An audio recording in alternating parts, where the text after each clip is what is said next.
ہمارے چینل کو سبسکرائب کریں اور بیل آئیکن کو دبائیں۔ صحرا کی اونچی قبر۔ حضرت سیدنا ابراہیم بن بشار رحمۃ اللہ علیہ فرماتے ہیں، ایک مرتبہ میں حضرت سیدنا ابراہیم بن ادھم رحمۃ اللہ علیہ کے ساتھ تھا۔ ہم ایک صحرا میں پہنچے، وہاں ایک اونچی قبر تھی۔ حضرت سیدنا ابراہیم بن ادھم اس قبر کو دیکھ کر رونے لگے۔ میں نے پوچھا، حضور یہ کس کی قبر ہے؟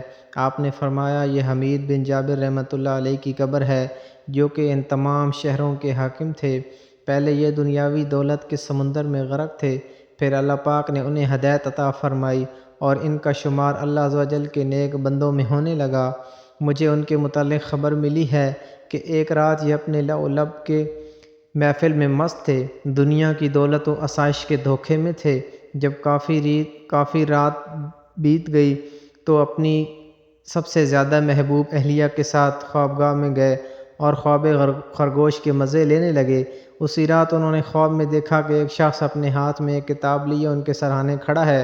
انہوں نے اس سے وہ کتاب طلب کی اور اسے کھولا تو سنہری حروف میں یہ عبارت لکھی ہوئی تھی، باقی رہنے والی اشیاء پر فانی چیزوں کو ترجیح نہ دے، اپنی بادشاہی، اپنی طاقت، اپنی خدام اور اپنی نفسانی خواہشات سے ہرگز دھوکہ نہ کھا، اور اپنے آپ کو دنیا میں طاقتور نہ سمجھ۔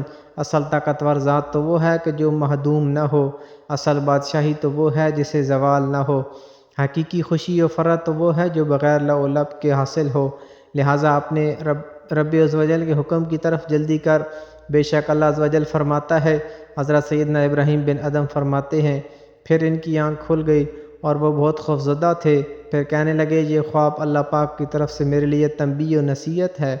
یہ کہہ کر فوراً اپنی بادشاہت کو چھوڑا اور اپنے ملک سے نکل کر ایسی جگہ آ گئے جہاں کوئی انہیں پہچان نہ سکے، اور انہوں نے ایک پہاڑ پر اللہ پاک کی عبادت کرنا شروع کر دی۔ حضرت سیدنا ابراہیم بن ادھم رحمۃ اللہ علیہ فرماتے ہیں، جب مجھے ان کے بارے میں علم ہوا تو میں ان کے پاس آیا اور ان سے ان کے حالات دریافت کیے، تو انہوں نے مجھے اپنا یہ واقعہ سنایا اور میں نے انہیں اپنا سابقہ حالات کے بارے میں بتایا۔ پھر ان کے انتقال تک میں اکثر ملاقات کے لیے ان کے پاس آتا۔ بالآخر ان کا انتقال ہو گیا اور اسی جگہ انہیں دفن کر دیا گیا۔ یہ انہی کی قبر ہے۔